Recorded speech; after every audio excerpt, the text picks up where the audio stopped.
It's fine, it's fine. Oh, to another land in the bathroom. It's fine.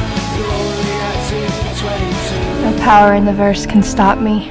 I'm joined today by Dr. John, returning to the podcast, as well as the podcast is returning to you for the first time since, June. I'm pretty sure the last episode was, June, which is absolute madness. Anyway, Dr. John, welcome back. Thanks for having me.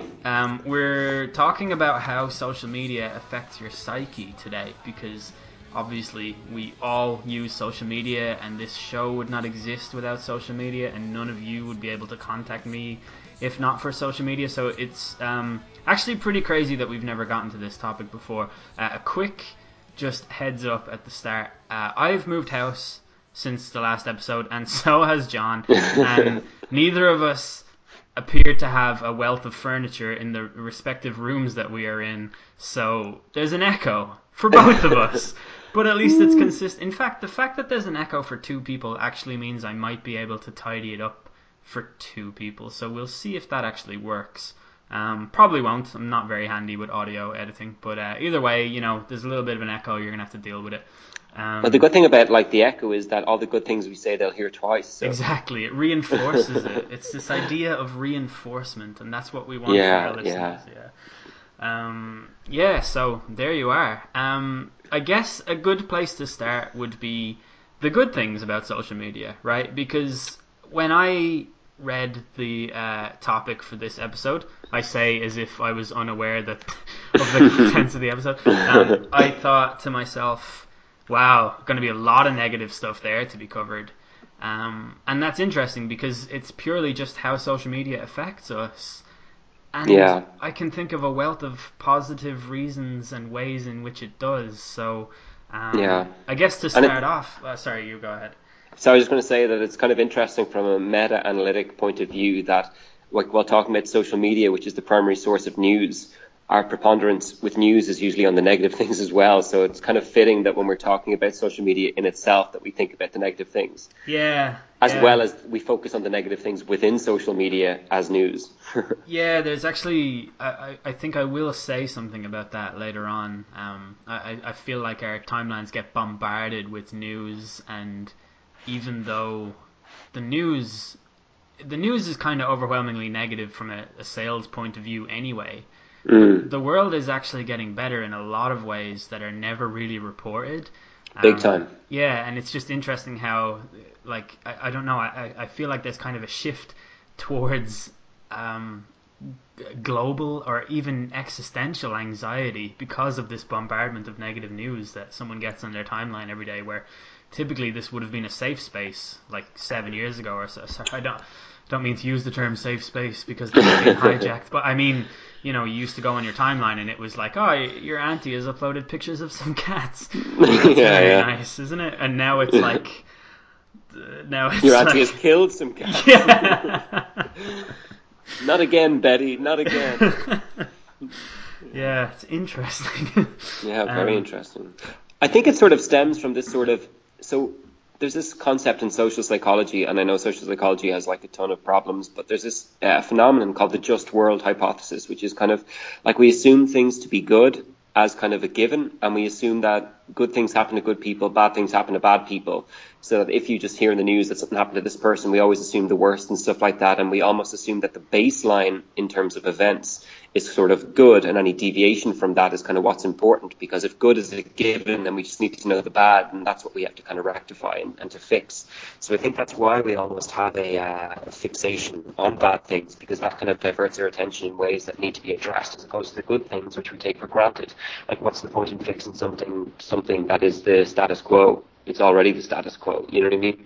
Yeah, that's or at least we assume it is. That's sort of like a more meta analysis of the left's view of our society is just the way everything is. We should welcome a more multicultural one because it's better than the one that we have. It's like you're constantly looking from inside the sphere instead of outside. If you get what I mean.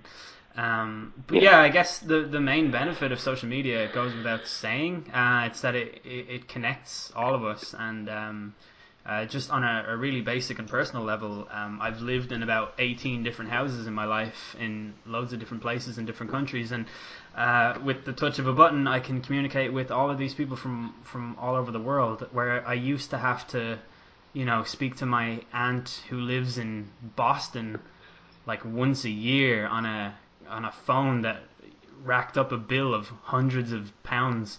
And now that's a thing I can do easily over Skype, or like even messaging on Facebook. I mean, I don't know, I'm very bad at keeping in touch with my relatives, so I've never actually done this, but I'm sure that if I were to do it, the means in which I could do it are very readily available to me, and that is a really cool thing, and it's really unprecedented. Like, there's been nothing like this in the history of the world, and that's pretty unreal to fathom. Yeah, big time. And just to put it in context, like I remember talking to my grandparents, and they were saying that they were going out on dates at the beginning.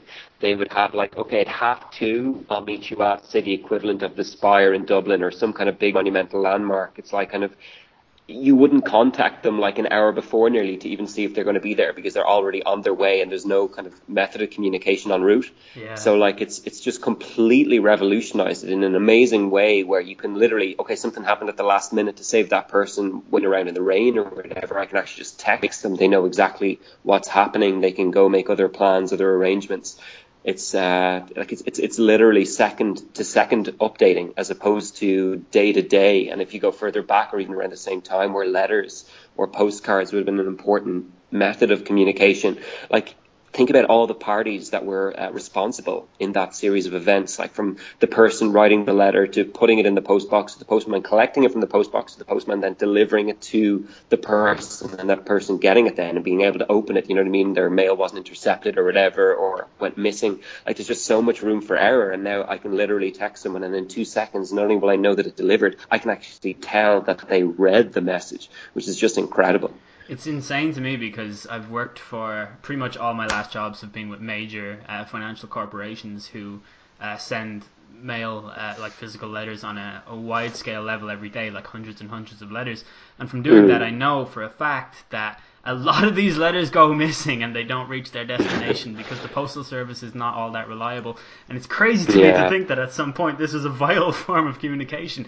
There must have been friendships ended over neglectful people killed. Yeah.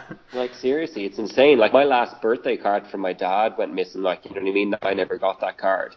It's just like, in this day and age, it's just insane that like you can send an email to 1,000 people and each of them will get it like without any difficulty. But you try and send one card or one letter, and it's not a given that they'll get it.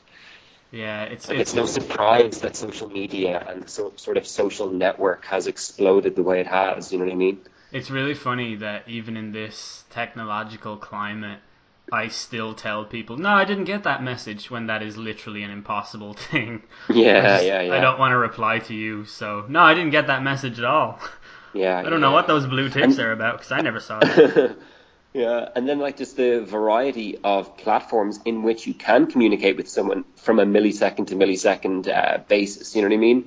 Like between Twitter, Facebook, WhatsApp, Snapchat, like Gmail, like all these things like Skype, like there's just so many ways. And I think the fact that all those are so lucrative and so ubiquitous just goes to show not only what people's interest is in them, but how much money you can make if you develop one that people enjoy and like to use. Yeah, definitely. Another positive impact that social media has had on the world is the new wave of entertainment and the way that people consume entertainment, and sort of the way that the entertainment industry, the sort of old guard industry, is almost on its knees at the hands of these, just independent personalities who are doing all sorts of things and accumulating like billions of views and clicks and ad revenue money and everything like that. And it's just another way that social media has really changed the landscape of communication. Like when I was younger, and when you were younger too, we had 4 TV channels pretty much. I think it was like 2001 that Sky became a sort of a staple thing in the Irish household. But like before then, you're pretty Yeah. much looking at, 4 channels, and that was that. And one of them was like in Irish. Yeah, so basically 3 channels. Yeah. Having said that, yeah. I'm actually old enough to remember when TV3 was invented. So actually, basically only 2 channels. RTE1 and RTE2, both channels run by the same company, although it was called Network 2 at the time, but they weren't fooling anyone with that programming schedule. But it was interesting because I think we've actually become more dissatisfied with television as we've had more variety of channels to watch. Do you know what I mean? Yeah, I think, so for the majority, I think that's true, but I think that there's a minority out there who were never going to get their kicks from shows like Friends, or, to go back even further, the likes of Chips or MASH, which conveniently combine to make a meal. A great yeah. But, so if you were like a nerdy kid who liked dragons and swords and skeletons and stuff like that, there's nothing for you on TV really. So you had to go to like comic conventions and sort of experience what I assume was some form of being ostracized from social groups in school and things like that. But now, because you pick and choose the entertainment you consume, there's something for everybody, and there's all these new sorts of bubbles and social groups emerging that communicate with each other about the as weird and out there things that they like. Yeah. And that's really cool. I definitely think YouTube has capitalized that in a huge way. Like, I think with TV and stuff, you're always limited in some way as to the variety of shows you can watch. But I just think YouTube just blew open the door and just allowed people basically free reign over what they looked at. And, you know what I mean? Obviously, with illegal uploads and stuff, before they're taken down, people can obviously watch them. And then, like, just the variety of stuff on there just, like, smashes the variety you can get in any television or anything like that. Yeah, my main thing at the moment is Netflix, and that's sort of where I get most of my TV shows from. Yeah. Although my review of 13 Reasons Why on my YouTube channel was wildly successful. The final episode got taken down and my channel received a copyright strike. So no way. That's annoying. Yeah, I used the trailer in it. I was getting really bold and adventurous, so I was like, I'll put a clip from the trailer in just to contextualize the thing that I'm talking about here. And some software company crawls along the algorithm and finds, or whatever it is, that they go through the software and they find the content that you used, and they mistook it for me actually uploading the episode, and they took it down. But the episode 1 is still there, and that's my most watched video of all time. So there you go. There is that. That Digital Copyright Act, I think that's the act in America, isn't it? The DCA? Yeah, it's one that... that's...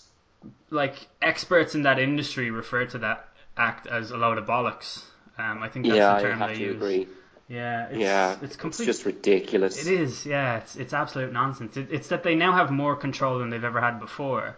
And instead of this actually benefiting the artist, it benefits the record label or the production company. Or YouTube. Or YouTube, yeah. Well, I don't think... I think YouTube benefits from it in a... They get the money from the ad space that's being sold, but they don't get anything from the actual production itself. So for YouTube, it makes no odds what it is that's being uploaded. It's companies who claim rights to things that they don't have. And there are so many bugs and flaws in this act that I could tell you about just from uploading copyright sensitive material myself on this podcast. I've received claims for things that have absolutely nothing to do with the source. Like, do you remember that Halloween, or we did some episode, I think it was actually the Fermi Paradox episode, where I played a clip of sort of a call-in show with a really, really scary clip, and that received the copyright strike from some band who've used that clip in their song, and they do not own the rights to that clip. They didn't purchase the rights for it for their song.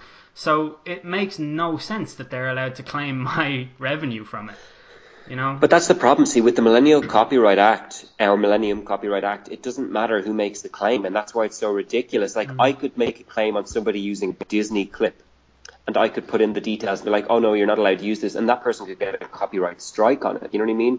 It completely slashes the creator at the hands of nearly anybody. Yeah, it's the whole idea of fair use policy has sort of become muddied, and no one's really sure what they can do with it anymore. I do support the right, though, for the actual owner of the copyright to refuse people using it. Because if I created something and people were just uploading it, I think that I would. I know that when it comes to video games and people putting video games on YouTube, there's an unwritten rule that you're allowed to put up whatever you want, and games companies for the most part go and abide with that because it's win-win for them. Like, you know what I mean? It's free advertising. I suppose so, but then there are companies who refuse to let people do it because they don't want the game to be spoiled, and that's totally understandable too. Like Rockstar used to notoriously refuse anything. If you uploaded any content from GTA 4 or what was that other game they did? They made like a mafia game,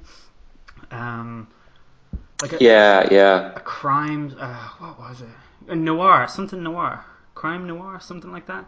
LA Noir. Yeah, is that what it's called? Anyway, LA Noir, I think it was. Yeah. That game, they did not let anybody upload content from that game. They only let one person do it on the entire network of YouTube, and anyone else who uploaded it received the copyright strike. So I don't know, but yeah, I guess it's definitely like a sketchy system and not an absolute or definite resolution to the issue that we're talking about. But either way, the way that social media has captivated people in terms of entertainment is pretty damn ridiculous. Like, there was just... I hate saying stuff like, oh, we only had 4 TV channels, but I'm not saying it in a complaining way. I'm just saying it like, for... comparison. Yeah, like, for the people listening to this, like, you guys probably have no idea how boring it was when we were younger, like, to do certain things. Like, video games were always, like, the great escape and like, the ultimate sort of revolution in... like experiencing alternative media and just things that were more relevant to you and what you were thinking at the time. Exactly. Yeah, like if it wasn't for Final Fantasy VIII or Metal Gear Solid 2 or video games like that, I don't know what my grasp on movies and culture and stuff would be like now. I don't know what my interests would be, you know what I mean? Like, I just don't think I'd have the same appetite for finding really specific topics and themes in movies and things like that. You know what I mean? Yeah, big time. Like, when you think about it, for people under the age of 18, like, they don't even have the sort of uncurtailed use of the cinema and stuff to experience that sort of entertainment. You know what I mean? Yeah. Or like before there was internet, obviously there was nothing like that. And then like the gaming industry really was, back when we were young, like the only avenue by which we could kind of explore these kind of really often dark or adult themes. In a way where we could literally interact with it on a one-to-one basis and play at our own pace and that sort of thing. Like, I really do think it was a great way of just interacting with subject matter that we would never really have experienced in a sort of organized way. Yeah. And what I loved about it was the fact that it was just such a great talking point with friends and stuff as well. You know what I mean? You both play the same game, obviously finished it at different paces and stuff. But there was something unifying in that as well, though. You know what I mean? The fact that you're both doing it together but alone and that sort of thing, which I don't know, I sort of miss, like, now, you know? Yeah, same. I guess there's a comparison to be made with if I were watching Stranger Things on Netflix and you were watching it too, but because the whole thing is there, we get to consume it at different paces. And it's a far more passive interaction. It's not as if kind of you're working through somebody in order to finish something. You're passively watching a story unfold. Yeah. Which is only kind of parts of video games are passive. You know what I mean? So much is sort of active role play. Yeah. I've heard as well that binge watching TV shows actually makes you remember less of the plot. I can definitely imagine that's true. Yeah, it makes perfect sense to me. I fear that the model of here's all the episodes, go watch the thing, I fear it will actually lead to a decline in quality overall, because audience satisfaction will peak over things that someone watching it on a week-to-week basis would be like, what? Another filler episode? How many times can Rick farm when there are zombies outside? You know what I mean? Like, Yeah. Sorry, I hate The Walking Dead, but I watch every episode of it because I hate myself. So, with the good stuff out of the way, Will we? And it's funny how when we were talking about the good, we actually got kind of pulled down by some of the bad stuff as well. It was almost as if we couldn't just focus on the good, which I thought was kind of interesting. Yeah, is it just a thing about us that we just feel the need to talk about the bad stuff, or what? These are the questions we'll never answer. Yeah, exactly. So if you're hoping for an answer to that in this episode, you need to log off. Tune into the next one where we may or may not. Yeah. So I guess the best place to start, the most sort of palpable and relatable aspect of social media in a negative context would be the effect that it would have on your mental health.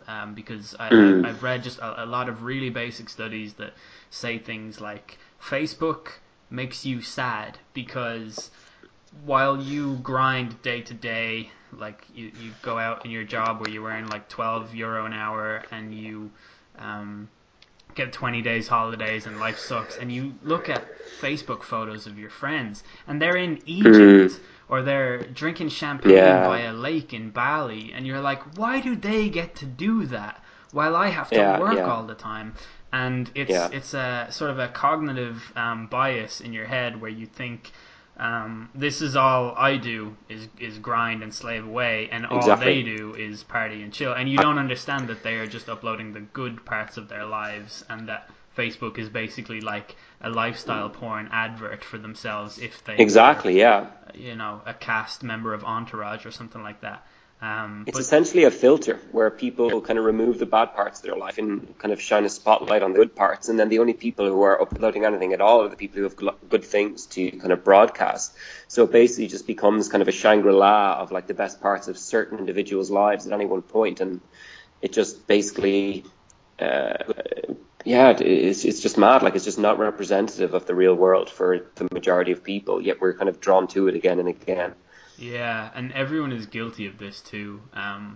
My Facebook account is almost empty, but I mean, just look at my Instagram account for an example of someone who presents himself as a guy who lives it up, because my Instagram account makes me seem like a goddamn American hero. Dan Bilzerian. Yeah.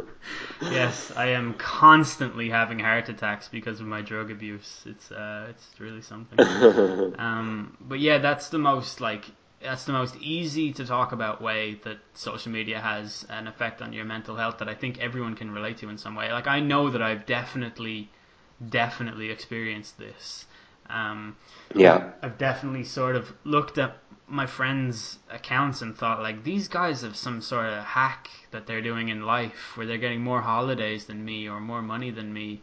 And, like, you don't realize that people are just saving everything for these particular photos. Exactly. These photos are the culmination of their hard work, and they're slaving away and they're grinding and stuff like that. And that isn't broadcasted. Exactly. It's literally like it's only one side of the coin that you're getting to see, and it's it's no surprise at all that it's bad for your mental health. And as well as that, when you think about the fact that there's absolutely no physical activity aspect of social media, really, apart from like your thumb or thumbs moving in order to text, but it's all mental, and as such, like, it's going to be your mind that's affected. You know what I mean?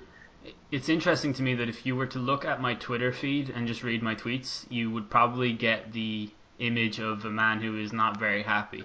I think that Twitter has actually become the medium through which people express their existential like fears and dread and the things in life that they're unhappy about in 140 characters or less. And Facebook is the place. Well, now it's different, isn't it? Yeah, for some accounts, 280 characters, okay.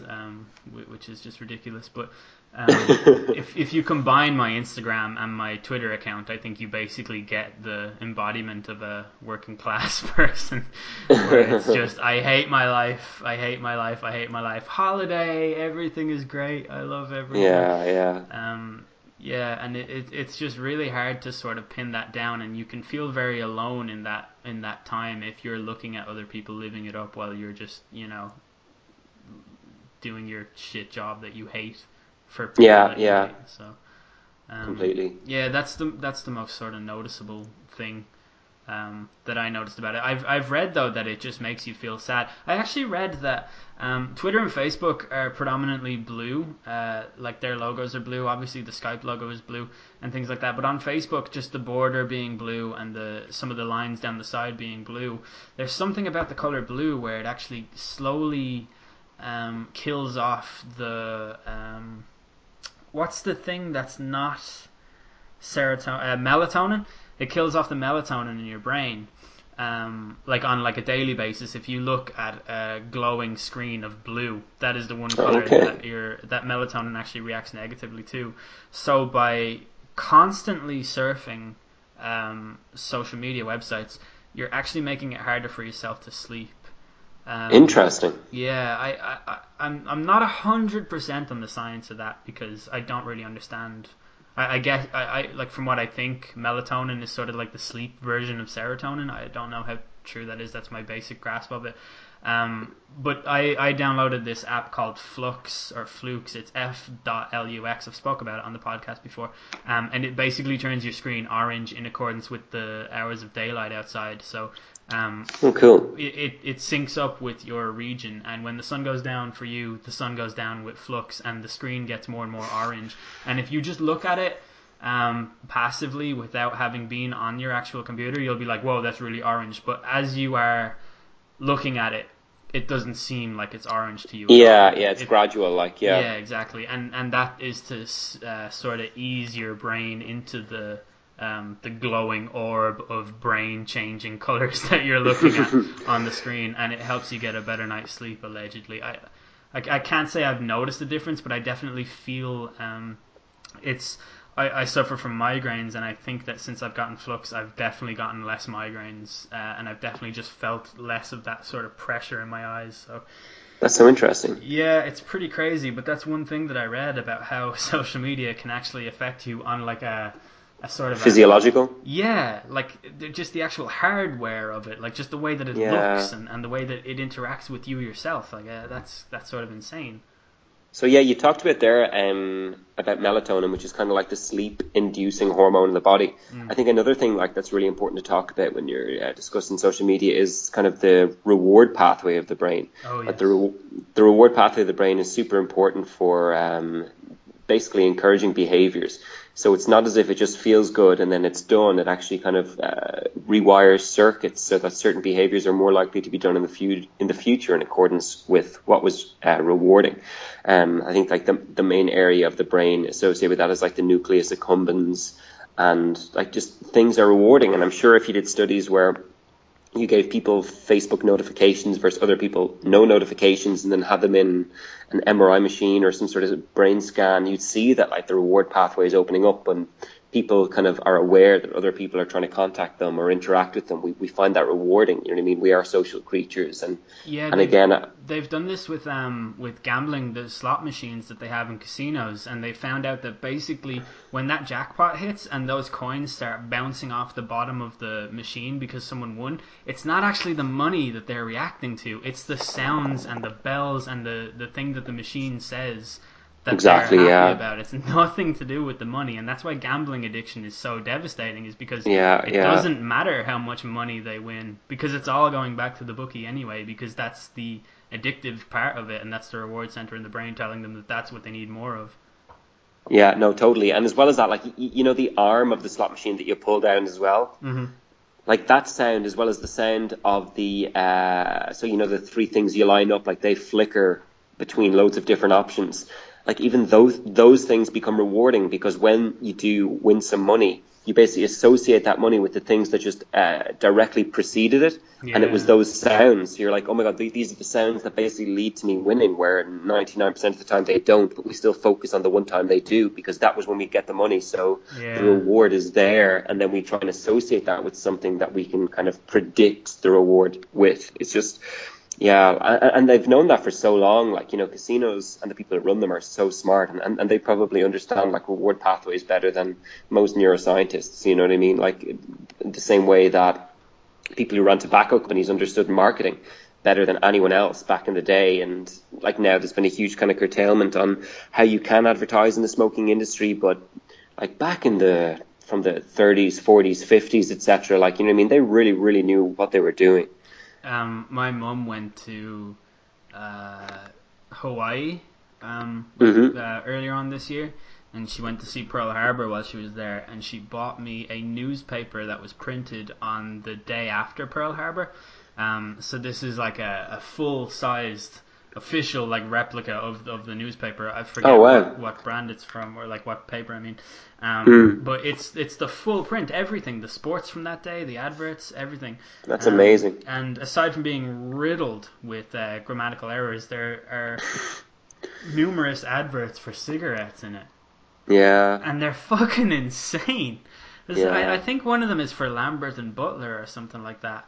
Or is it? No, sorry, it's the Philip Morris company, which I think they own Marlboro and a number of other cigarette companies, and famously they now own food companies, which go figure. But the adverts are like, oh, these cigarettes are the most healthy cigarettes out of all the cigarettes, and it's crazy to read because it's just these things are basically the worst. But they're like selling them like they're great. I know, yeah, and not only that though, but even in today's time, like young women are like, I don't even think their smoking habits are deteriorating given the evidence against smoking. You know what I mean? I think young women are still smoking at an astronomical rate. Like, it's absolutely crazy when you think about it. Like, there's not one thing you could really do apart from like certain illicit drugs. But like, there's no kind of legal way you could nearly kill yourself worse, you know what I mean, than basically smoking. Like, there's no behavior you could enact. I know why that is, though. It's because the science isn't actually exact. Like I mean that sincerely. Like, I know that smoking causes lung cancer, right? But the best thing science can say is that smoking probably causes lung cancer, because it hasn't been proven like that smoking directly causes lung cancer, right? Because if it did, they would be able to say when a smoker is likely to get lung cancer based on how many cigarettes they smoke per day for a number of years. But literally everyone that I've ever known has an aunt or a grandmother who lived to 109 and smoked 50 cigarettes a day. Like, if smoking causes lung cancer, why did she never get lung cancer? But then I don't think that's the way though it works, right? Like, something can cause something, but it doesn't mean it has to cause it in everybody. It doesn't mean it has to cause it in everybody all the time, but it means that they have to be pinned down specifically why it does it.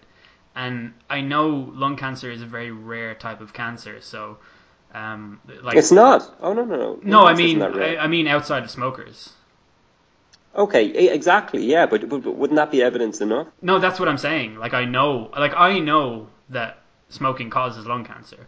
Like, I'm not saying that it doesn't. I'm just saying that the reason why people are like, sure, it doesn't matter, is because it hasn't been nailed down exactly. It's the fact that no one can definitively say to you, each time you smoke a cigarette, that's 15 minutes off your life. Like, no one can say that because that's not actually true. Like, there's just no quantifiable way of expressing why it's bad. And that's why adverts against smoking have tried loads of different techniques, and they've tried putting on cigarette boxes, they have dying babies who have respiratory illnesses that after coming out of the womb and stuff like that.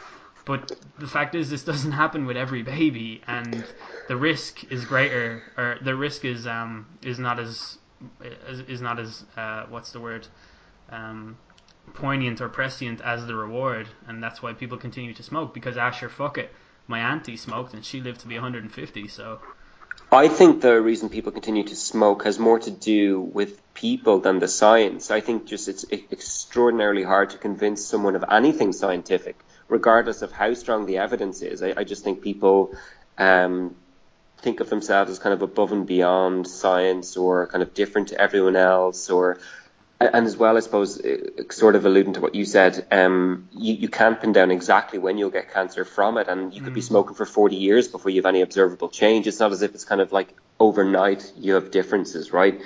So I think like it's sort of a combination of all those things. They haven't figured out how to convince people to stop smoking. You know what I mean? Like they put warnings on the packets of cigarettes. They put pictures on the packets of cigarettes. They put out huge like kind of think campaigns. Like 1 out of 2 smokers will die of a smoking related disease. You know what I mean? Like these sort of things, and people still smoke. And as well as that, though, like you need to take into account the fact that it's so ridiculously addictive. Like people who really, really want to stop can't. I think the success rate for quitting smoking is in like 5%, which is basically like after you try quitting 20 times, It's you're harder only then. to give up cigarettes than it is to give up heroin. Like, that's an actual fact. Yeah, like it's ridiculous. But I will also say, and I for anyone wondering, I gave up smoking 2.5 years ago. But I still don't feel like I'm done with cigarettes, even though I literally haven't touched a cigarette. I haven't inhaled any nicotine or anything like that. Barring, I guess, getting stoned, because you do smoke tobacco then, but that's different. But I can say with 100% certainty that government statistic of 1 in every 2 smokers will die of a smoking-related illness, that is bullshit. That is not quantifiable data at all. It is actually impossible to say that that's true, and it's completely misleading, and it's fear-mongering, and I think people who smoke know that. Like, what they do with stuff like that is they say if someone gets like blindness, like smoking has been shown to cause blindness at some point, and this person is a smoker, therefore smoking made them blind. That's basically what they do with that 1 in every 2 smokers will die of a tobacco-related illness, is they take any single ailment the person had and say, is there a correlation between this and tobacco use? Yes, therefore they say this person died of a tobacco-related illness. But it's bullshit. Why did they only stop at 50% then? Well, 50% is an astronomically high number. But if you think about smoking can cause basically like a ton of things. Like, how could you think of a death that would occur that you definitely could say had absolutely nothing to do with smoking? Sure, but I can say I know however many people who smoke, and none of them have ever had any illness because of it. I don't know anyone who's ever had anything wrong with them because of smoking, and that's like honestly the truth. But how many people do you know who've died? As a percentage of everyone you've ever known. Oh well, that's going to be very, very low because exactly, and the reason is because you're young. Yeah, and the reason is because you're yeah. young. Like the people you know who smoke, as we said, like it can be 40 years of smoking before you even notice your first effect. Mm-hmm. So it's really no surprise that you haven't kind of encountered anybody who you know who smokes, who, you know what I mean? They're not saying that 50% of the people today will die tomorrow of a smoking-related illness. They're saying by the time they die, smoking will explain half of those people's deaths. Yeah, I still just think it's bullshit. Like, I understand it. I don't see how they can say that definitively. Well, say for instance they look at people who don't smoke and they compare how they die, the ages they die, how they die, and then they compare the people who do smoke and they see that, okay, the people who smoke die 10, 15, 20 years younger, die of diseases that affect their blood vessels, their lungs, their heart. You know what I mean? Do you think the Irish government is doing that though? Like, I definitely don't. I think they've definitely paid a lobbyist group to come up with the most favourable statistics they can in order to put this forward. And like, I don't deny that that's a good idea. Like, I think nobody smoking is better than anybody smoking, but I also just think that people who smoke aren't going to buy that because it's just, you know. But as I said, that's a different thing entirely. Remember, like trying to convince people to stop smoking has basically got nothing to do with science. Yeah. Like and also like the tax money the government makes from people who smoke is so high, it's almost not in the government's interest from a financial point of view to get people to stop smoking. When I argue against this, I'm only doing it from a personal point of view, because the reason that I don't smoke anymore is because I truly believe that smoking is terrible for you, and you know, if I continue doing it, I'm definitely just fucking myself over in the long run. So, like, am I an anomaly then statistically? Well, no, definitely not an anomaly per se, but you're just one data point, if that makes sense. Yeah, that's fair enough. Anyway, sorry to bog us down with that. No, it's cool. How did we get onto that? That's hilarious. From talking about addiction, it's just one of those things that it's like, it's not for me to say go ahead and smoke. I don't know what'll happen to you. Exactly. I don't know. I just have a problem with that blanket term or that blanket statistic for whatever reason. I just don't think that it's correct. And then, I don't know, I feel like if it was me arguing against someone else over something similar, I would be like, what do you mean you don't think it's correct? You don't fucking know anything about it. Yeah. So, I don't know. That's one of those things. Yeah. What can you do? But yeah, the reward system's in the brain. Basically, Facebook is worse for you than smoking. Is that correct? I think time will tell, right? If smoking can take 40 years to show maladaptive effects, who knows how long it'll take for Facebook, you know what I mean? Especially the fact that there's an 18-year legal limit on smoking. What's the legal limit on Facebook? That's the cool thing, isn't it? We're basically in an experiment right now. We are. And not only are we in an experiment now in a sort of abstract sense, if we look back to 2012, Facebook actually conducted an experiment illegally on 700,000 Facebook users. Was it illegally or was it just unethically? Well, I think when you sign up to it, you agree to their terms and conditions. But I think there's like international human rights that the Western world sort of conforms to. I like how this is building. People are going to be like, what the fuck? Did Mark Zuckerberg go and rape a bunch of people? Or Yeah. So basically what they tried to do was they wanted to see if they could manipulate mood and how that would affect people's use of Facebook in terms of what they wrote. So they wanted to basically transmit the emotions of anger as an emotional contagion. So basically, if you see things of people who are angry, will you express yourself more angry, and how will that affect your emotional state? And can that be transferred to others, leading people to experience the same emotions without their awareness? Like, it's so unethical. It's 100% unethical. It has never been investigated. It happened 5 years ago. It's funny to me that they felt the need to do that. Like they're all like Facebook does that already. Any emotion that anyone feels is amplified 200% by the fact that they are on Facebook when they. But that's the thing, though, right? It's to quantify it. It's to see, holy shit, how much can we? I think that was the point. It's I know. Yeah, it's a given that it'll happen. But 700,000 people who never agreed to it. Do you know anything about the way that they actually went ahead and did it? Like what it actually entailed? I think they set up an algorithm that would detect certain words of people's posts and then prioritize those posts to show to people in either the anger group versus the normal group or whatever. Mm-hmm. So people who seem to be annoyed, they'd make a list of terms that would basically highlight the fact that this Facebook user is annoyed, and then prioritize those posts to show to the experiment group. That's so funny. Like I think my phone is doing this to me. Just real quick while we're let me just check my Google at the moment, and I'll show you why I think that. Right, the very first article that comes up when I go to the Google News thing is about Liam Gallagher, right? Because obviously that's a thing. Then the next one is Wonder Woman, right? The next one is Milo Yiannopoulos. Right? There is no reason why that needs to be the third thing in my. There's every reason. yeah. Sure. And then the one after that is Bill Maher.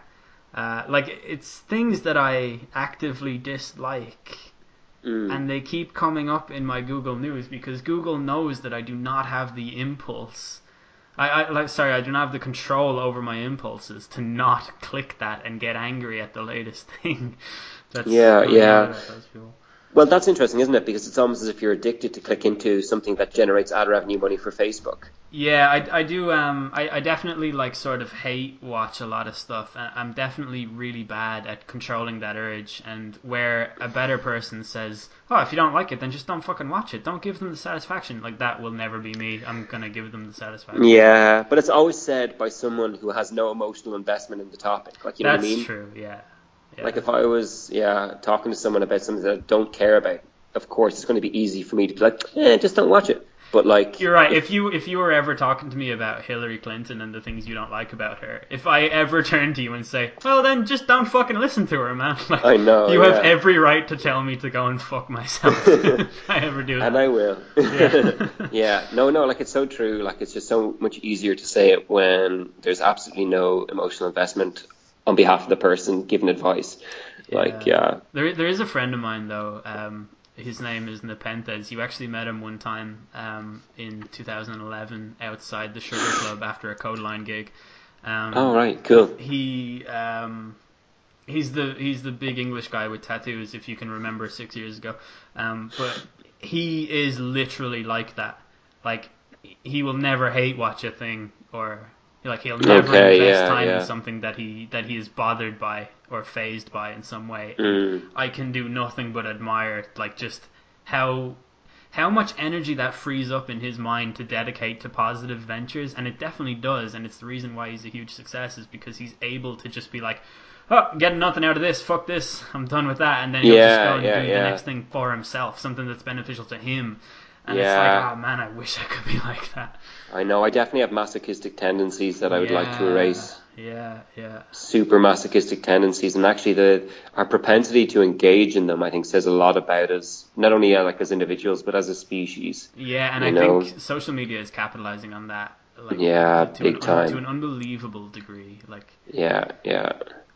Like, even my YouTube recommendations are all just things that I don't like. Yeah. Although, have you noticed that YouTube has sort of moved from things that are liked, things that are disliked, to kind of focusing on likes now? It's really rare to see a video that's like disliked more than it's liked. They're very, very, very. They're more brand friendly now than they've ever been before. Definitely. Ever been before. Yeah. And did you see the lady? What's her name? Who the CEO of YouTube? She has like Jawiski, or sort of an Eastern European sounding surname. She's after releasing a video, like basically saying like, I'm going to be a new content creator. Like the CEO of YouTube, she's after getting slated for that though. And like comments, like if you ever look at a YouTube comment now, like even the most hated comment under a video is going to be more liked than disliked. It's really weird. Yeah. I think Facebook, it was a stroke of genius not to put dislikes as well as likes on. I think maybe they did initially, but just to focus on likes or nothing, I think it was a stroke of genius. It totally encouraged people to participate more. And yeah, let me see what the YouTube CEO's name is, because she's after getting like serious abuse. Basically, you know the way what's it called? It's like some sort of, basically like the ad revenue and the way loads of YouTube creators were demonetized and stuff. Yeah. I don't actually know her name. I've sort of... Susan Wojcicki or something like that. Okay. Yeah, but like she's the CEO of YouTube. Like she's clearly an ardent feminist. She clearly took umbrage with your man who released the Google manifesto. What's his name? Yeah, James Damore. And when you read it, it's actually like reading like a fucking science article. Like, you know what I mean? There's such little controversy and such little personal opinion on it. You know what I mean? And if anything, he's just asking questions. It's certainly not as bad as I thought it was. But like even but not only that though, it's actually factual. You know what I mean? It's factual. It's like, it's just madness. I did read that some of the stuff on it was up for debate, or at least it no, of course, yeah. Like definitely there's some stuff that's up for debate because he's asking questions about some stuff, but some of the like kind of inconvenient truths are actually pretty well substantiated evidentially, you know? Yeah, it's definitely one of those things where the me of 2 years ago would have said, this guy thinks he's genetically superior to women, so like get him out of there, that's fine. At this point, I think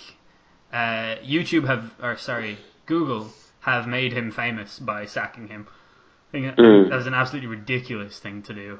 Yeah, and even like they did a poll amongst Googlers, and they found that the majority of people who worked in Google actually disagreed with the decision to sack him, which I think is hugely encouraging. Well, it's definitely it's just not a wise thing to do.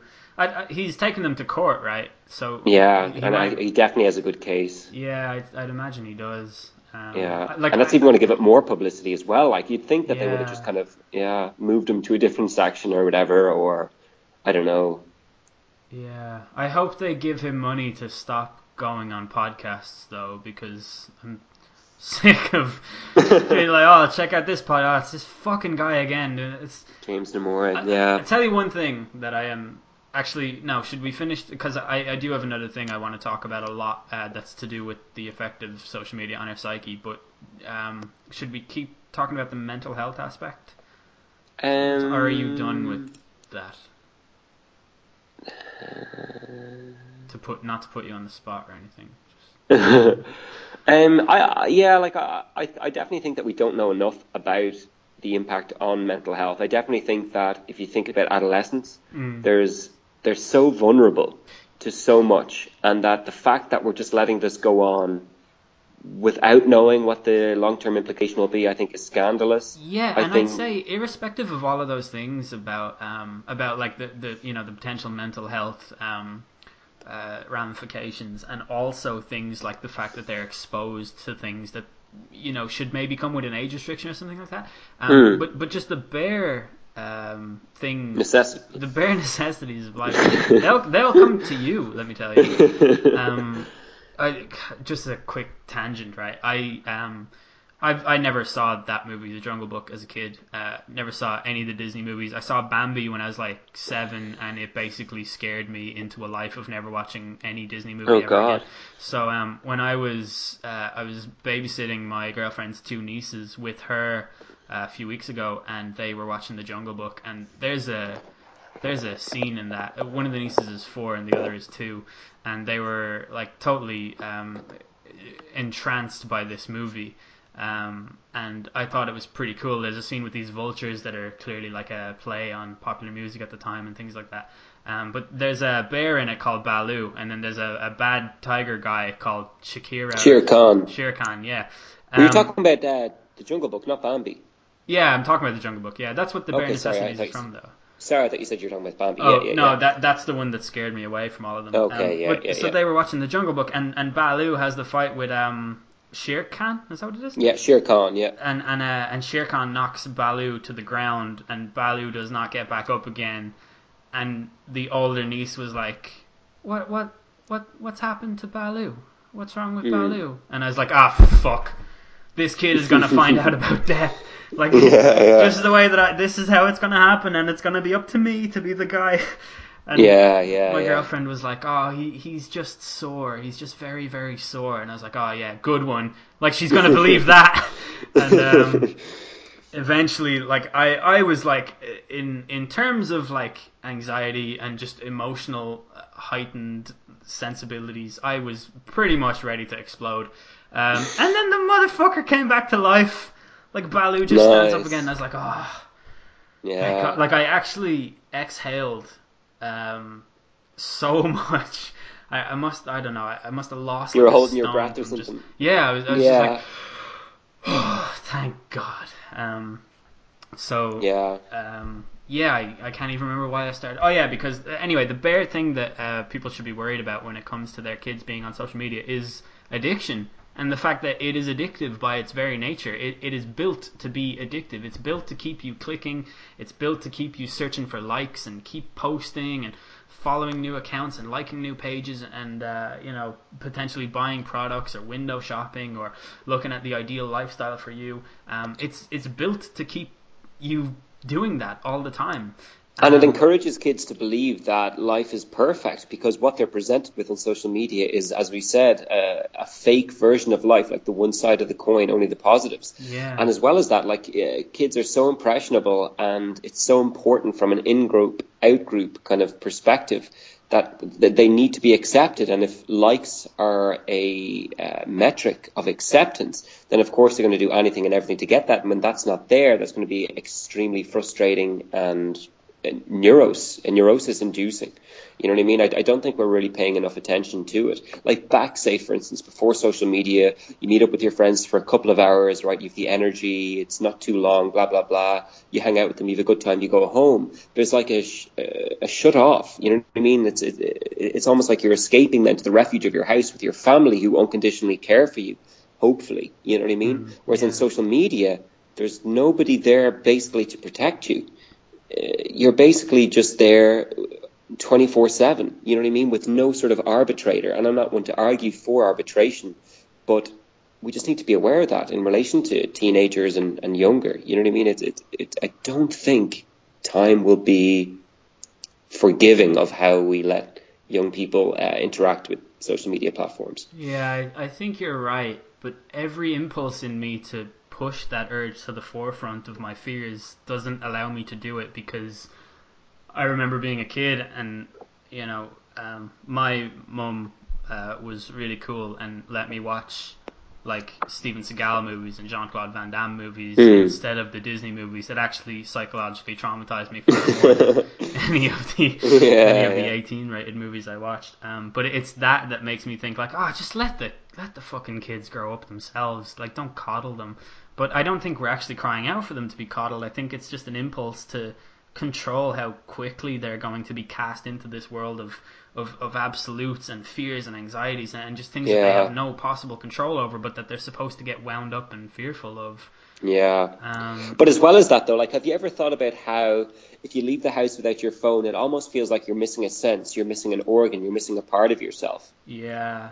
Like, that's happening to us when we actually developed essentially without mobile phones. Like, I was about 12 or 13 before I had my first mobile phone. Can you imagine kids who now, from the age of 7, 8, 9, getting their first mobile phone, like how their brains incorporate that kind of appendage into their psyche? Yeah, there's a guy who is like a science student of some kind who has been on this show. His name's Ali. He's like a long-time listener. And he described the relationship we have with our phones as a symbiotic relationship. And that is literally what it is. Like, for all intents and purposes, my phone is an extension of myself. But it's also just a part of myself. Like, big time. It might as well be fucking strapped to me because I can't go anywhere without it. And it's not just that I need to check my Twitter feed, it's that I need it to, like, listen to podcasts and look at the news, and, like, it's not always just a self gratification exercise. It's like I need to be in touch with the world. Completely. It's really strange when you think. And it reminds me of this documentary I watched on BBC Horizons, which I might have talked about before in relation to something else we were talking about, neuroscience related. But there was this guy who was given this vibrating compass essentially on his chest, and when he faced due north, it would vibrate, and then the vibration would taper as he moved away, and then obviously would stop when he's looking south, the furthest direction away from north. And he found that wearing that for long enough, his brain almost incorporated this new sense into a sense of direction from like a visuospatial perspective. That guy did a TED talk. Did he? Yeah. About that. He had like a vest wired up with exactly. That's and to the extent, super insane. So basically, his brain was receiving information about the direction he was facing in relation to north, south, east, and west. But the interesting thing was, when that was taken off him, he felt sort of naked from a perceptual point of view in relation to that aspect. Like, his visuospatial perception felt like it was debilitated. His brain had actually found a way to utilize that information to make better sense of the world, so that when it was removed, he had basically, for want of a better word, a disability. You know what I mean? It was like losing his vision, or like losing his hearing. Here he lost his ability to perceive due north, which, like, certain birds possess the ability, like the birds that migrate, and that have an incredible sense of direction. And it's just insane. And I think that our phones actually represent that sort of what would be the word, artificial appendage that we attach to ourselves and that we utilize and that our brains depend on. There's a really good quote that I read in a neuroscience article once, and it was that we need to start thinking about the brain the way we think about claws and teeth. It wants to survive. You know what I mean? It's evolved to survive. And that it'll do anything and take into account anything that will promote that survival. And of course, like mobile phones, social media does enhance that survival. Like, you know what I mean? Like, when an earthquake happens, you can find out straight away where it's happened, how far away you are from it, and how likely you are to be safe, or if there's a madman on the rampage, etc. You know what I mean? Like, it's just mad. Like, I always think that our brains are smarter than we realize. You know what I mean? And that we don't give them enough credit. This seems like a very good opportunity to segue into what I wanted to talk about, which is tribalism, and the fact that social media has amplified our tribalistic tendencies on a really weird and sort of counterintuitive level, right? So you would think that, like, tribalism, when I think of tribalism, I think of hunter-gatherers and the fact that we had to stay in little tribes in order to survive, and you would war with other tribes based on the resources that they had. And as the world gets bigger, cities get bigger, everything expands, we get bigger, we share things better, we trade better, we have just better communications with other like civilizations in different parts of the world. And now we are more connected than ever before, and it seems like all we want to do is just drive ourselves back into our little tribes where we can stay safe. And talking about the brain and the fact that it viewed in this guy his directional vest as an extra sense and a way like that he could further his survival in some way and be beneficial. I think we do the same thing with tribalism, and whenever anything happens in the world at all, we go straight to our social media bubble and we find out what other people in our tribe feel about that, because we're looking for ultimately, how does this affect us? Like, what impact does this have on our tribe? Like, okay, Donald Trump has just been elected, let me check my Twitter feed, great, apocalypse. To look forward to now. Like, it's that sort of thing. And it's crazy, and I don't really think I would have predicted that happening at all. Like, we've actually kind of driven ourselves further apart where we really shouldn't have, and we're losing the value of conversation and, like, healthy intellectual debate, because people think that debate is something that's supposed to be angry and negative, but in fact debate is, like, usually a really friendly experience, completely free of hostility. Like, if you think of any academic debate, it's never like, it's always perfectly civil. Like, exactly.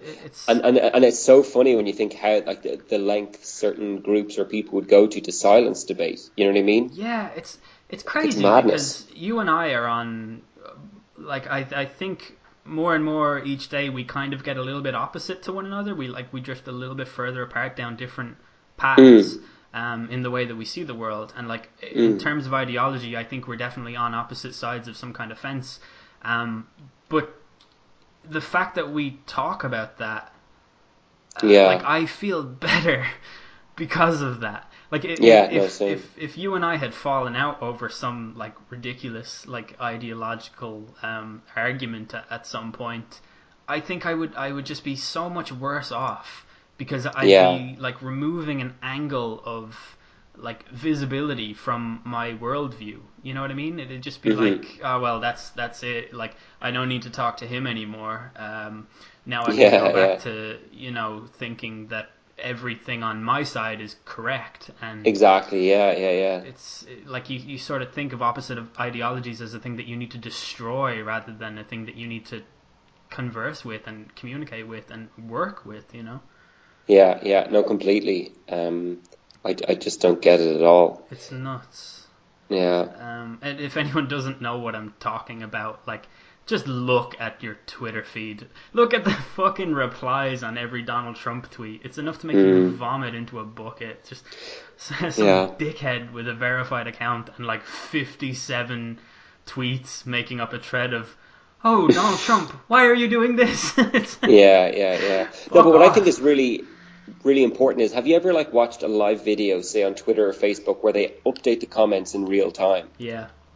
I think, okay, so have that as example A, and example B as when you open Twitter, you're basically seeing the aggregate of all the likes that Twitter kind of received in terms of posts, and it's showing you the most liked down to the least liked or whatever, you know what I mean? Or at least it's ordering them based on popularity. Yeah. The fact that I think our brains realize that Twitter, Facebook, etc. is showing us what thousands upon thousands of other brains watched, perceived, and then decided was relevant or irrelevant. And I think that is one of the reasons why we pay so much attention and place so much importance on the product of social media, as in Facebook posts, Twitter posts, etc., especially because their algorithms for deciding what to show you are based upon interaction and posts that are interacted with. It's almost as if our brain's like, oh my God, 10,000 brains already did the hard work of reading this and liking it. So, you know what I mean? Of course I'm going to pay attention now. Yeah, now that I have Do you know what I mean? Completely diluted version that's sort of with that layer of finesse. Exactly. Of like, me I don't having have to make up my own mind. Like, that's it. Here it is for me. Perfect. Yeah, exactly. Like, okay, so I'm one brain. I could make a mistake, but here's an aggregate of 10,000 people or whatever. So I'm going to place more emphasis and importance on this. Yeah. And I think, like, never before in history have we been able to see the result of what 10,000 or any number of thousand of people thought or believed or wrote. You know what I mean? Like, it's, I don't know, it's just fascinating. Yeah. I think that's one of the reasons we're drawn to it, is just because we can see the product of other people's cognition to an extent that we've never experienced before. I think we're currently living in the era of cognitive dissonance. And if you want any example of cognitive dissonance, you can find it in pretty much any Twitter account. Like, for anyone who broadcasts their opinion wholesale, and they'll offer up their opinion on anything, you'll find so many contradictions, and like in everybody, like pretty much. Did you listen to Sam Harris talking to Scott Adams about Donald Trump? No. Oh, well, it was this very, very strange episode. Like Sam Harris is basically saying, "Here's what I don't like about Trump," and Scott Adams is a trained hypnotist and a guy who he wrote the comic Dilbert. For anyone who doesn't know it, he talks about Donald Trump as if he's this master persuader, and it's so weird, right? Because Scott Adams says in the episode, he's like, my analogy for the Trump phenomenon is that people are we're in the same movie theater, but we're watching on two different screens, or something like that. Yeah. But then he says at one point in the episode that Sam Harris is showing so many signs of cognitive dissonance, and then later on in the episode, he criticizes Sam Harris for using an analogy, saying that analogies are completely ineffective, in spite of the fact that his main thesis here is an analogy. And the other like excellent thing about it is if you go on to each of their respective subreddits, the comments, like each group of fans from each respective person, each think that one guy destroyed the other guy. Like they both think that they were victorious. It's nuts. I mean, like, it wasn't really an argument. I found it like really interesting to listen to. I thought a lot of the stuff that Scott Adams said actually made sense to me in a way that I didn't want them to, but also that he was a little bit cynical and kind of like narcissistic in a way. But then again, I also just don't think I'm a person that's qualified to make that kind of claim.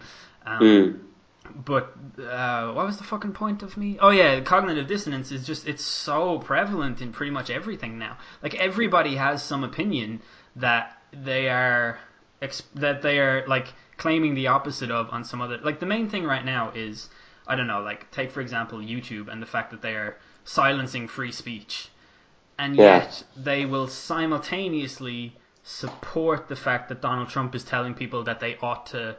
That they should be fired for kneeling before the flag instead of standing there and respecting it or whatever. Right, so that's their First Amendment right to free speech.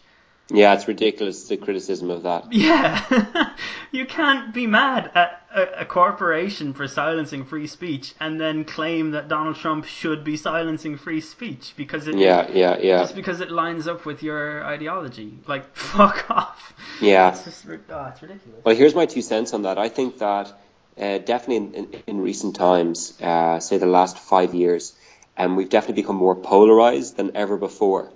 And what that has led to is that not that cognitive dissonance as a concept is more prevalent, but the lengths you have to go to resolve that dissonance is greater. Does that make sense? Yeah. I think cognitive dissonance as a concept has always been there, but that it's always been easier to resolve. So obviously, just for people who don't realize what cognitive dissonance is, say for instance, if I have two groups of people, and one group of people, I make them do a repetitive task and I pay them. The other group, I give them a repetitive task and I don't pay them. So a tedious, boring, repetitive task. The group that I pay will turn around and say, that task was bullshit, it was rubbish, it was boring, it was stupid, but luckily I got paid, that was the only reason I did it. The other group who I don't pay, they'll be like, how am I going to rationalize the fact that I did this boring, stupid, repetitive task, I wasn't even paid? Then they'll be like, oh well, that actually was kind of interesting. I actually kind of learned something from that. It wasn't as boring as I thought it would be. They rationalize what they did to justify the fact they did it. So they can't change the fact they did it, but they change their cognitions about it. So they make it seem like, oh, this was consonant with what I would usually have done. They had no other explanation for it. That's essentially cognitive dissonance. But now, because things are so vastly different and polar opposite-wise, they have to go to further lengths to justify things. And I think that's why it's more apparent now, or more obvious, is because the lengths people go to justify things and to rationalize things are far greater, as opposed to the fact that they are just doing that. Does that make sense? Yeah. I want to tell you something that I found just mind-blowing that happened to me recently. Amazing, go for it. Not to big it up too much, it's not that mind-blowing. Yeah. To me, though, this is insane. So I know you're a huge Conor McGregor fan. Going into the fight against Mayweather, you were obviously cheering for McGregor. Big time. Did you think he was actually going to win? I did think at the time he was going to win, yes. Okay. Well, I did not. I spoke about it on my podcast, and I said I would love for him to win. I don't think he will. But if he does win, I'm going to claim that I thought he would, because I believe him when he says that he will. I just don't think that he will. I had at that time a ridiculous belief in him that this guy could literally do anything. Yeah. I see that was probably stupid to have, but I don't know why. Yeah, so I'm not ashamed to say that I thought he'd beat Mayweather, which in hindsight seems ridiculous, but I can't explain why I thought that at the time. Well, what I'm about to say is even more nuts, right? So I went to my friend's house to watch it. He has like a cinema room in his house. It's lovely. You've been there. It's great. I have, yeah. And loads of our friends were there. And apart from myself and Steve, every single person in that room believed 100% that McGregor was going to win, right? Which is fine. Like that's not a weird thing to think at all. But they would not hear a single argument to the contrary. And in fact, they were really hostile towards any implication that McGregor might not win. And there was about like 5 or 6 lads just, straight up being like, oh, come on, man. And I will be honest, I didn't say I think Mayweather is going to win, because I just didn't want to be arguing much with that many people. But Steve said it. And they were like, oh, come on, man. Like, he's definitely not. But there was one point in the conversation that really struck a chord with me. It was when we went to this pub at about, like, we were there until about 3 a.m. or something. But the lads were out having a cigarette, and I joined them because I didn't want to be alone at the bar. And they were saying, well, Conor McGregor's never been dropped before. And I was like, I'm pretty sure he got dropped in the 5th round of the second fight against Nate Diaz. Because I remember Nate Diaz coming out swinging in that last round to the point where people actually thought Conor might lose the fight. I'm pretty sure Diaz did drop him. I never. No, he didn't. He took him down. He grappled him down, but he didn't drop him. Oh, he didn't drop him, did he not? All right. No. Well, I said I'm pretty sure Diaz dropped him, and they were all like, no, he didn't. And I was like, are you sure? And like, I say that because I actually was really curious at the time. And they were like, no, he didn't. And I took out my phone. I was like, I'll just Google it. And they were like, why would you Google it, man? We're just having a discussion. There's no need to Google it. Oh, God, yeah. I needed to Google it because I wanted to know if I was recalling the event correctly. Not because I was like, oh, fuck you, idiots, you got it wrong. I just wanted to remember if I was right or not. But it was just so strange to me. It was like, no, this is the way we're talking, and that's how it is, and there's no. It was like doublethink. It was like something like Orwellian. Yeah. It's like no. We're living in this world right now. Like, forget about your facts or your truths. And I'm not saying oh, those people are idiots. Like, I'm not saying anything like that. I'm saying it was interesting to me because it's an example of tribalism, and it is. And I even said it to one of the guys after. I was like, I just can't believe that everyone was so pro McGregor. And he goes, the guy actually said to me, you're just not a McGregor fan, which again just enhances the cult around it even more to me. Yeah, I absolutely. You so are. Yeah. Do you know what I mean? Like, whatever. It's it's just really funny. It was as if they didn't even want to prepare for the possibility that it happened or whatever. Yeah. Like, if they were that sure, then they would have taken pleasure in the fact that you Googled it to prove yourself wrong. You know what I mean? Exactly. Yeah. And that's actually a post-truth microcosm. Yeah, it is, and I tell you, if you want a great example of this, football fans do it all the time.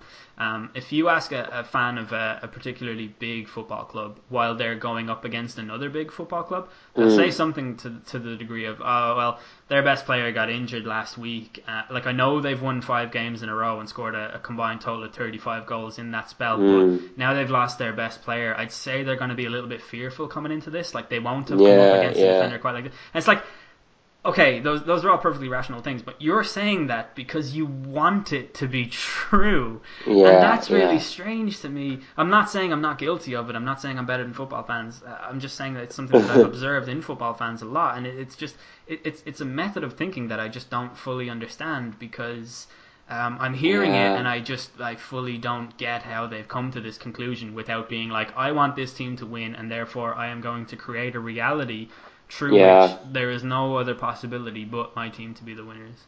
Yeah, I think though, like, rationally, I don't know. It's sort of like the WWE thing. Like football sort of reminds me of that. I know they're completely different, but just like the Yeah, idea of WWE is grown, real for starters. yeah, but just the idea of grown men mentally or emotionally groveling towards like multimillionaires in a way that they're emotionally invested in them just is so foreign to me. And like it's just sort of, I don't know. Like there's a childishness to it that I just can't rub out of my appreciation of it. Yeah. You know what I mean? I'm not surprised by the fact they do that. It's the way kids, when they're doing make believe, they're going to be like, "Oh no, no, no! You don't have wings today. You have super speed." And the kid's like, "No, no, no! I have wings. You have." You know what I mean? I truly think that my self-doubts when it comes to my own intellectual prowess or whether or not I am intelligent, which is a thing that people tell me I'm intelligent a lot. You're And definitely intelligent. okay, but I fucking love wrestling, okay? Yeah, And yeah, I cannot help but use that as a point against myself whenever people try and reinforce that within me. And I'm like, no, man, like you are really intelligent. And I'm just like, come on, I want to, I want to see Brock Lesnar throwing people around, like pretend. I want to see people yeah. pretend to hit each other with a sledgehammer. Like this stuff is, it's not only something that I get my kicks from, as I would have certain people believe. I'm like, I just watch that because it's so ridiculous. Like, it's Yeah, not. But yeah, no, I watch it because I actually think it's cool. Like, I yeah, actually get some sort of like visceral response to it that makes me hyped, and it makes me like, yeah. yeah, this is the inspiration that I need in my life. Like, I need to see Goldberg spear that guy. Like, yes, that's. But it's going to the cinema and watching two different movies. Like it seriously is like, you know, you can't underestimate how differently other people perceive the world. Like you really can't. Yeah, And yeah, like it's remarkable that we can have an appreciation of that, but still be light years away from being able to fully comprehend it. You know what I mean? Like I yeah. can appreciate the fact that you do see things differently, but that'll never give me any idea as to how you perceive it in the first place. I just think that's mind-boggling. Yeah, that is insane, isn't it? Like imagine it's almost like kind of knowing what you can't know. And to an extent it is. You know what I mean? Like there's the things you know, the things you don't know, the things you don't know, but then worst of all, there's the things you don't know. And in medicine, they're the things you have to be most careful of. Yeah, because you just cannot step into somebody else's head Exactly. or their You body for can't that matter. Like, you can't prepare for those eventualities. yeah, Like you can know you don't know something. It's like, okay, now I know I need to go for help because I don't know this. But the things you don't know that you don't know, they're the scariest things of all. yeah, yeah. It's crazy. Yeah. And I think social media just drives us further apart from these things. Yeah, well, it's echo chamber galore, isn't it? Yeah, yeah. That's pretty much it. Um, and it's driven dialogue away. I just think it's funny that like at a time when it's never been easier to talk to people, we are stopping people talking to people. Yeah. This is. Are we gonna talk about Gamergate? Is that what I this don't is know leading to? actually. I think Gamergate is sort of another beast entirely. Like sure, it's on the like it's a spawn of media and stuff, but in terms of like the subject matter and the content, it really is another kind of kettle of fish. I never actually got into the Gamergate thing while it was on. I did not care. I was very much, I guess, set out in my path to remove myself from the gaming world because I was like big into gaming at the time, and I was sick of people on Xbox Live telling me to go fuck myself and like all of this stuff, and I just sort of, Mm. I don't know, the FIFA community at the time, which I was like heavily involved in, was just this fucking sewer of just Yeah. non-stop anger. Like, it's actually crazy to think the FIFA community now is an overwhelmingly positive place, and in like 2012 or so, it was just filled with fucking cunts. Maybe you were just that bad. Well, I remember I appeared on a much bigger FIFA channel at one point, and the comment section was just filled with a litany of insults, the likes of which I had never experienced before. And a lot of the stuff, I remember one particular thing that happened was somebody asked, we were doing a Q&A thing, and someone asked, are you going to get GTA 5? And I was thinking to myself, I said this out loud while I was thinking. I was like, well, it's probably going to come out on PS4. So I'll probably just wait the year and a half or whatever until it comes out on next gen consoles and get it then. And the comment section was like, oh, this fucking retard thinks this game is fucking coming out on next gen consoles. What a fucking idiot! It's not even been announced on that, you fucking spastic, and all this stuff. And I was just like, whoa, guys. I mean, it's probably gonna... Nah, fuck you, fuck you. It did in the end, right? And I can never go back to each individual comment and go, oh yeah, you think you're so fucking big now, do you? Well, it fucking came out on next gen, you absolute retard. Yeah, and like, even if I do that, they're gonna come back and go, lol, you mad? Yeah. And that's what hurts the most. Yeah. Is the fact that you are mad. There's no justice on social media. Yeah, there truly isn't. So yeah, I had ushered my way out of the gaming sphere because of that, and then Gamergate happened, and I was like, "Yep, told you." Yeah. Like, that's what they'll do to you. I will say this though. Sorry. Yeah. You know, I'll say this real quick. The people who are like, "Oh no, it's about ethics in games journalism." Like, listen, guys. Games journalism is one of the most unethical types of journalism that there has been, right? Those big magazines you used to buy for €7 a pop back in the day before the internet, like those 10 out of 10 reviews for the big games, they were paid for. No one was sitting down being like, yeah, this is a 10 out of 10 for this reason. They were being like, this is a new game, and Capcom have given us the dough, so we're giving it. Like, they were sponsored by those companies. Like, there's no regulation in the games industry to stop that from happening. Like, it's just like, this has happened since the dawn of games journalism. It's what it is. You know how many videos you watch from your favorite YouTubers that are paid for by the games company of the game that they're reviewing? Like, get the fuck out of here with that argument. Like, that's nonsense. Like, actually is like complete nonsense. And the people who wanted to believe that are living in a fantasy world, because it has never been like that. Yeah. That's all I wanted to say about Gamergate. You know, I just despise the fact that it was sort of a man versus woman. It was like women are victims sort of thing. You know what I mean? As you said there, like the litany of abuse you received from men directed at a man. Like, you know what I mean? When you look back at Gamergate, like it was essentially like centered around like those three individuals: Zoe Quinn, Vienna Wu, and Anita Sarkeesian. You know what I mean? It was like I just despise how it was turned into this kind of feminist vendetta or feminist crusade. Yeah, I can only imagine trying to speak from a pro-feminist perspective here that the way that women are treated in general in the gaming community online like is pretty horrendously. I think it's largely due to the fact that you have like prepubescent boys who have been taught that it's funny to say this to women or whatever it is, like the hormones and everything that's happening. But what do prepubescent boys say to other boys? It's not any nicer. Yeah, no, yeah, I agree. There was this woman in the FIFA community called Sophie J, which actually turned out to not be a woman, which was a really weird thing. Did you assume her gender? I did, because she told me she was a girl.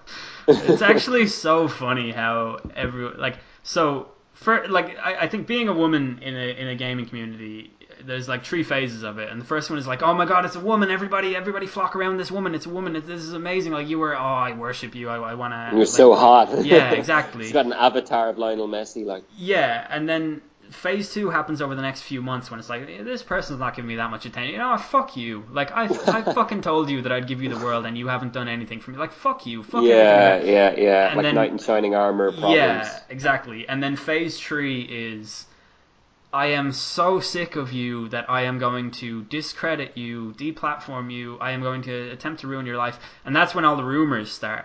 So we were in phase 3 of Sophie J.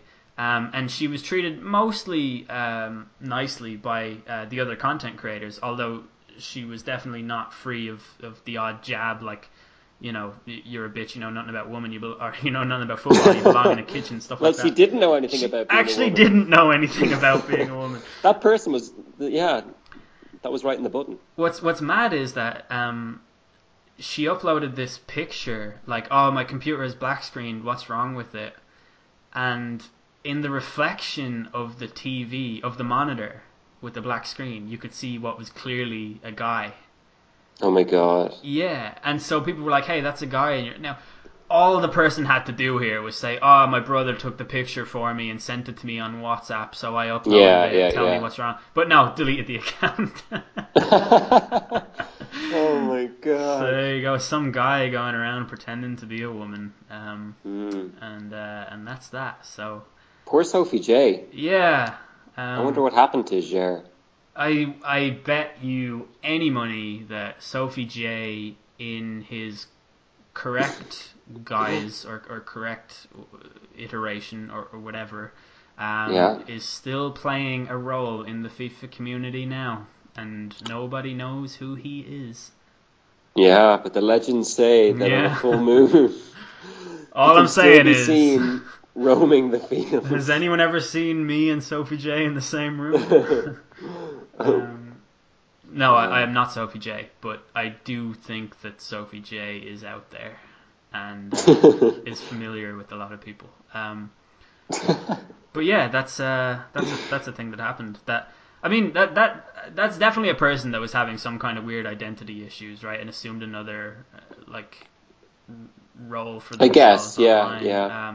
I guess I don't know. Like, it's not for me to try and figure out what went on there, but I can't help myself but think like, what brings someone to do that? Like, it might have been a genius marketing idea to just think like, this community, this FIFA community is young, it's growing. One thing when it comes to gaming and football and gaming being combined into one thing that will be popular is a woman, right? So Yeah. just go ahead and slot in there. I don't know. I don't But know. just don't take a photo of yourself Yeah. and then upload it. Yeah, and then just delete it and all traces of it. But Yeah, yeah, yeah. that was such I, a I, funny I've had time. instances where, like, obviously I didn't do anything like that, but you know, you like just do something so stupid and you're like, holy shit, like, and then like you find a way out of it. Mm. Like you said there, imagine you said, oh yeah, that was just my brother, or whatever, or that was my boyfriend, or I didn't want to be on camera, I didn't have any makeup on. Like, come on, like something like that, everyone would have bought. You know what I Yeah, mean? yeah. But like, it's so hard to think of those at the time, especially when you are Sophie J or Sophie J's equivalent. But Yeah, I because just, you are guilty. Like you're like yeah, and you you are don't think anyone will actually believe guilty. you. Yeah, you think you've been rumbled and that's it. There's no getting out of it now. Yeah, yeah. Yeah, it's interesting. Royal Rumbled even. Royal Rumble, yeah.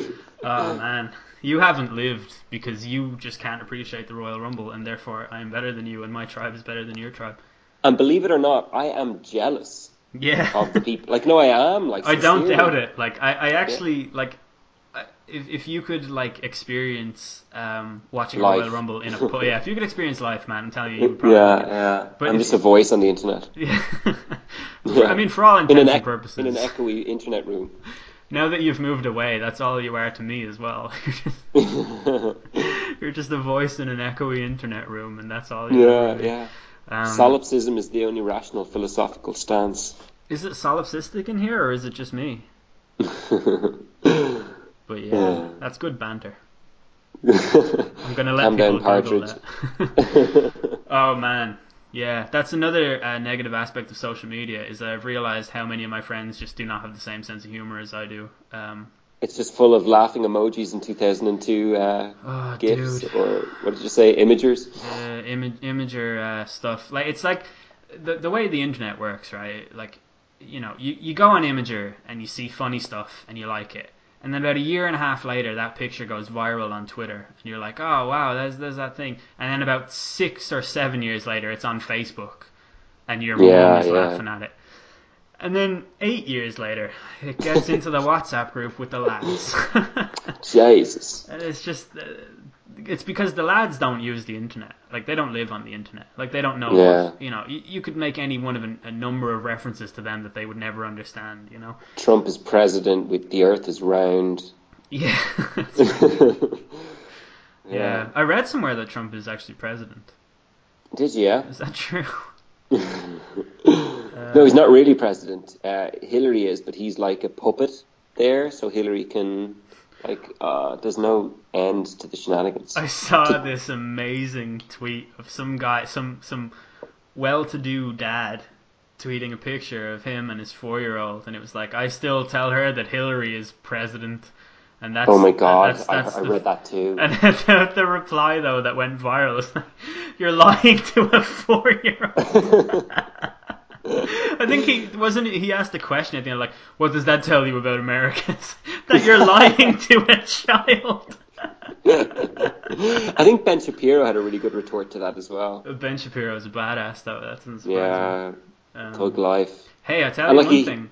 Yeah. Ben Shapiro is probably going to appear on a Sam Harris either a live podcast or his actual podcast pretty soon, and that'll be interesting. But another thing is that I was watching his one of his latest videos on the Daily Wire, and he said that he was talking about Hugh Hefner and why he doesn't deserve to be eulogized, which is like there's a totally fine argument to be made for that. Yeah. But he said that no man who watches pornography can respect women. What about women who watch pornography? I wonder.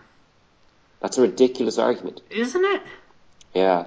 I was really surprised. I think he qualified it after, and he kind of said, he actually said, if you talk to any man who embraces porn or anything like that, can't truly respect a woman. But like, what about if you have sex with a woman? Can you respect her or women? Like, you know what I mean? Why is porn so different than role playing during sex or whatever? You know what I mean? Or fantasizing during sex? Exactly. Yeah. I think that's the religious element of him coming to the forefront, I guess. Yeah, but it's just so naive and ignorant to be like, oh yeah, but what about the women who watch it? What about the women who partake in it? You know what I mean? Like, you're basically just assuming how everybody perceives it just because that's the way you perceive it. Yeah. Yeah, I just don't respect anybody. Yeah, exactly, regardless of whether they're in porn. Yeah. Yeah.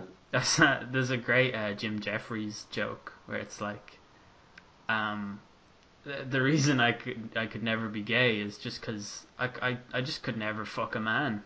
I could never fuck anybody that I respect. Oh God. Yeah, I'd say that kills at live shows. Yeah, but like, sex is weird. It's interesting. It is weird, isn't it? It's weird. Yeah, the psychological changes that occur in that like hour where you're having sex in relation to your partner is very interesting. An hour, eh? Got ourselves a stud over here. I have family that listen, so I have so many jokes that I want to get out and I can't. But that takes into account the 59 minutes where I'm trying to get it up. No, the 59 minutes where you're crying. Oh, that's when it's 2 hours. Oh yeah, of course. Sorry. I forgot. Yeah. 59 minutes trying to get it up, followed by a marathon tear session. But yeah, I don't respect it. Oh, I just want to make jokes that I can't make. This isn't fair. I want my family to stop listening to my podcast. Yeah. Yeah, so just cut off their ears. That would be the best possible thing, I suppose. Yeah. Oh my God, yeah. Oh no, I probably shouldn't say it's about a patient, but it was along those lines.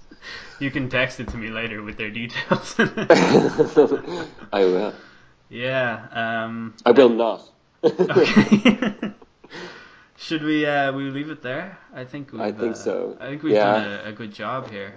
Yeah. I think it sort of started off sort of slow, but it definitely picked up steam. Yeah, it's good to be back podcasting. It is. It is. I think there's like a muscle memory associated with it. Yeah, definitely. Well, I'm actually really surprised at how well I've spoken throughout this, because I had 2 beers, and usually I don't drink at all when it comes to podcasting because I'm just afraid that I'll even slightly slur my words. But I've been pretty on point here, and I hope that our listeners will respond to that by leaving a like, because that's what I use for sustenance. Is like, yeah, just keep me alive. Yeah.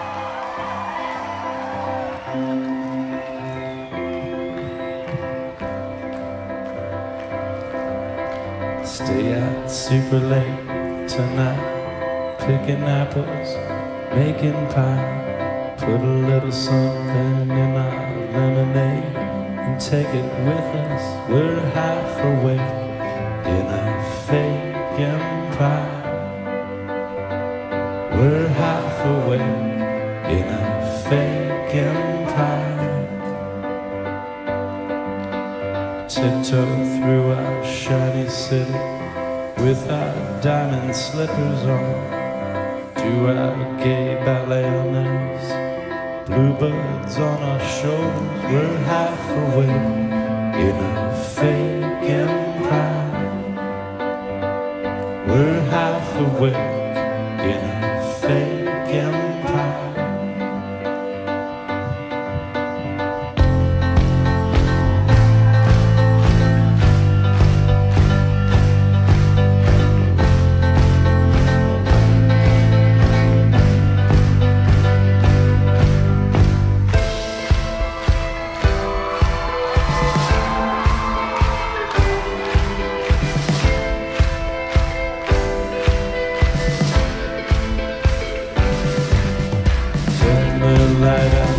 Goodnight, no thinking for a little while. Let's not try to figure out everything at once. It's hard to keep track of you falling through the sky. We're half awake in a fake empire. We're half awake in a fake empire.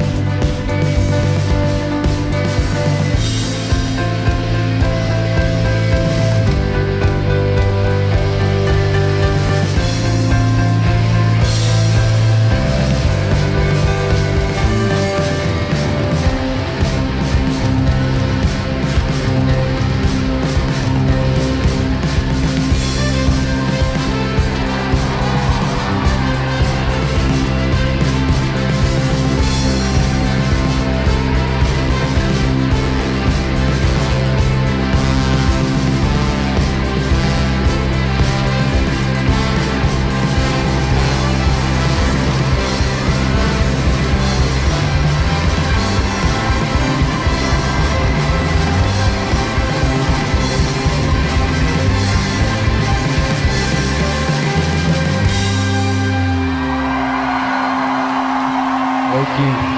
Thanks very, very, very much.